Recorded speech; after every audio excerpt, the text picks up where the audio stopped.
Hello friends, சிறகடிக்காசை சீரியலில் இந்த வாரம் என்ன நடக்க போகுதுன்னு பார்க்கலாமா? ரோகிணியை பார்க்குறதுக்காக சிட்டி வராங்க. நீங்கள் எதுக்கு இங்கே வந்திருக்கீங்க, என்ன விஷயம் அப்படின்னு சொல்லி கேட்குறாங்க ரோகிணி. அதை கேட்ட உடனே நான் ஒரு முக்கியமான விஷயமா உங்களை பார்க்குறதுக்காக வந்திருக்கேன் அப்படின்னு சொல்லி சொல்கிறாரு. என்ன விஷயம் அப்படின்னு சொல்லும்போது, எனக்கு நீங்கள் ஒரு காரியம் பண்ணணும் அப்படின்னு சொல்லி சொல்கிறாங்க. உங்கள் வீட்டில் உங்கள் மாமியாரோட நகையெல்லாம் காணாமல் போச்சு, ஒரு தடவை ஞாபகம் இருக்கா அப்படின்னு சொல்லி கேட்குறாங்க. ஆமாம், திருடு போச்சு, பட் ஆனால் அது வந்து கிடச்சிருச்சே அப்படின்னு சொல்லி சொல்கிறாங்க. அது கிடச்சிருச்சு, அந்த நகை பணம் எல்லாம் திருடுறது யாருன்னு தெரியுமா அப்படின்னு சொல்லி கேட்குறாங்க. இல்லை, அது யாரோ ஒரு திருடுனதாக தான் சொன்னாங்க, அது வந்து எப்படியோ பணம் நகையெல்லாம் மீட்டு எடுத்துட்டாங்க அப்படின்னு சொல்லி ரோகிணி சொல்கிறாங்க. அதை கேட்ட உடனே அந்த திருடன் யாருங்கிறது எனக்கு தெரியும் அப்படின்னு சொல்லி சொல்கிறாங்க. தெரியுமா அப்படின்னு சொல்லி ரோகிணி கேட்குறாங்க. அந்த திருடன் யாருங்கிறது எனக்கும் தெரியும், முத்துவுக்கும் தெரியும் அப்படின்னு சொல்லிட்டு சிட்டி சொல்கிறாரு. அதை கேட்ட உடனே ரோகிணி வந்து ரொம்ப அதிர்ச்சி ஆகுறாங்க.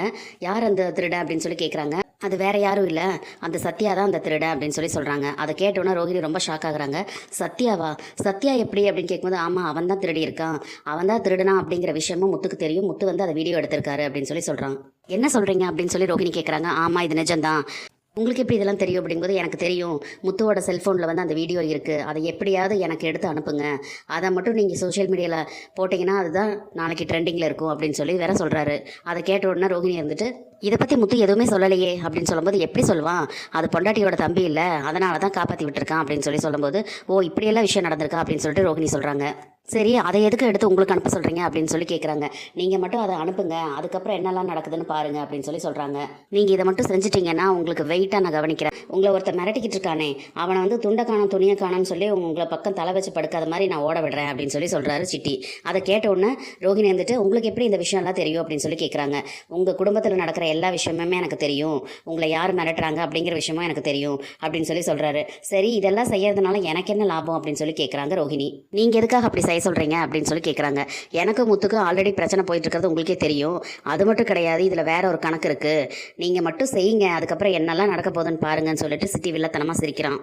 ஏற்கனவே சிட்டிக்கும் முத்துக்கும் ஆக மாட்டேங்குது, எப்படா முத்துவை பழிவாங்களான்னு சிட்டி காத்துட்ருக்கான். இப்போ இந்த விஷயத்தை வச்சு ரோகிணியும் வச்சு என்னெல்லாம் பண்ண போகிறான்னு தெரியல.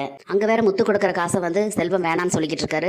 எதுக்கடா வேண்டான்னு சொல்லிட்டு இருக்க, என்ன விஷயம் அப்படின்னு சொல்லிட்டு ஒரு சந்தேகமாக கேட்க ஆரம்பிச்சிட்டார் முத்து.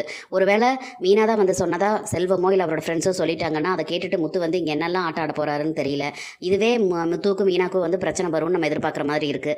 இதில் வேற ரோகிணியை வச்சு வேற இந்த சிட்டி வந்து விளையாட்ட ஆரம்பிச்சிருக்கான். இனி வந்து முத்துவுக்கும் மீனாக்கும் தொடர்ச்சியாக ப்ராப்ளம் தான் வரப்போகுதுன்னு நினைக்கிறேன்.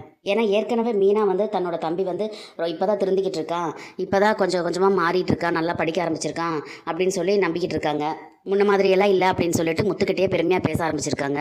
ஆனாலும் முத்து வந்து தம்பியை பற்றி குறை சொல்லிக்கிட்டா இருக்காருன்னு சொல்லிட்டு அவங்க ஃபீல் பண்ணிக்கிட்டு இருக்காங்க. இதில் வந்து தம்பி தான் திருடி இருக்கான் அப்படிங்கிற விஷயம் வந்து தெரிய வந்ததுன்னா என்னெல்லாம் பிரச்சனை வரும்னு சொல்லி தெரியல. இது வந்து முத்து மூலியமாக தான் தெரிய வந்திருக்கு அப்படின்னா என்கிட்டயே நீங்கள் சொல்லியிருக்கலாம்ல, எதுக்காக எல்லாத்துக்கும் தெரியற மாதிரி சொன்னீங்க அப்படின்னு சொல்லி வேற மீனா கேட்டு இவங்களுக்குள்ள இன்னும் பெரிய பிரச்சனை தான் உருவாக போகுதுங்கிற மாதிரி தெரியுது. ஆக மொத்தத்தில் தொடர்ச்சியாக மீனாவுக்கும் முத்துக்கும் தான் பிரச்சனைக்கு வந்துகிட்டு இருக்குது. பெரிய தப்பு செஞ்ச ரோகிணி வந்து இந்த சிட்டி கூட சேர்ந்துட்டு அடுத்தடுத்து தப்பு பண்ணுறதுக்கு தயாராகிட்டாங்க. அவங்க மாற்ற மாதிரியே தெரியல. என்ன நடக்குதுன்னு நம்ம பொறுத்திருந்து பார்க்கலாம். நம்ம வீடியோ பிடிச்சிருந்தா லைக் பண்ணி சப்ஸ்கிரைப் பண்ணுங்கள் ஃப்ரெண்ட்ஸ். தேங்க்யூ.